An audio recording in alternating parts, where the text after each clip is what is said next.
वसुली थांबवण्याचा निर्णय तात्पुरता उपयोगी पडेल, पण त्याची गरज लागणार नाही.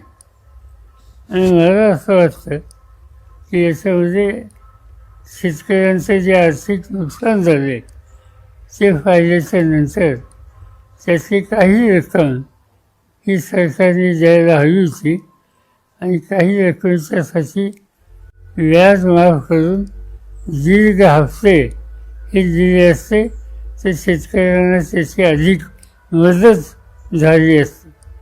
आज ही पुरेशी आहे असं मला वाटत नाही. साहेब, आता सध्या नगरपालिकेचं प्रचार जोरदार सुरू आहे, परंतु एका बाजूला आर्थिक खाता आमच्याकडे आम्ही निधी देऊ शकतो, दुसऱ्या बाजूला चंद्रकांत दादा सांगतात की राज्याचा मालक फडणवीस साहेब आहेत, तर तिसऱ्या बाजूला मंत्री गुलाबराव पाटील म्हणतात की आमच्याकडे नगर विकास खाते असल्यामुळे आमच्याकडे निधी जास्त, असं एकामेकी प्रचारात चढावर पाहताना पण मिळते. म्हणजे जी काही चढाव चालली ती पैसे किती द्यायचे मत मागतो. मी कामावर नाही मागत, मी पैसे देईन, मी निधी देईन. ही काही गोष्ट चांगली नाही. म्हणजे शेवटी अर्थकारण आणून निवडणुका जिंकायच्या हा दृष्टिकोन असेल तर त्याचं भाषण केलेलं बरं. साहेब, स्थानिक स्वराज्य संस्थेच्या निवडणुकीसंदर्भात शुक्रवारी अंतिम सुनावणी होती. नगरपालिकेच्या निवडणुकीच्या एकंदरीत चिन्ह वाटप झाले, पुन्हा एकदा ती आरक्षणाची मर्यादा ओलांडल्यामुळे शुक्रवारी अंतिम सुनावणी होती. काय स्थानिक स्वराज्य संस्थेच्या निवडणुका पुन्हा एकदा होतील का, काय सांगता येत नाही.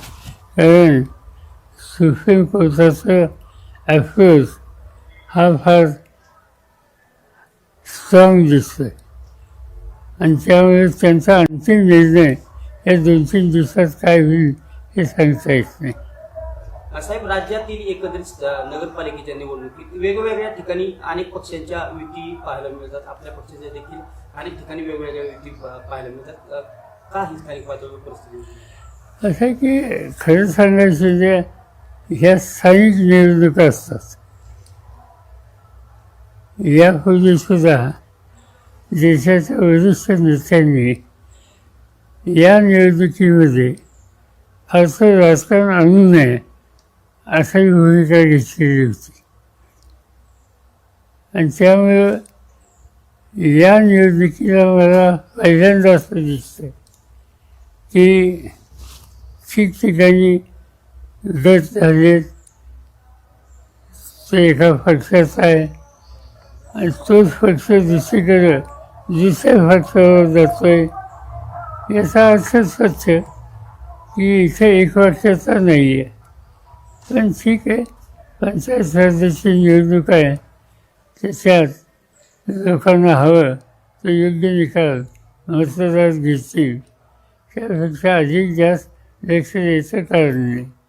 माझ्यासारखे जे लोक आहेत आम्ही या निवडणुकीत याच्या आधी कधी करत नव्हतो आणि आत्ताही करत नाही. ठीक आहे, आता 2-4 दिवस राहिलेत, काय होतं बघूया.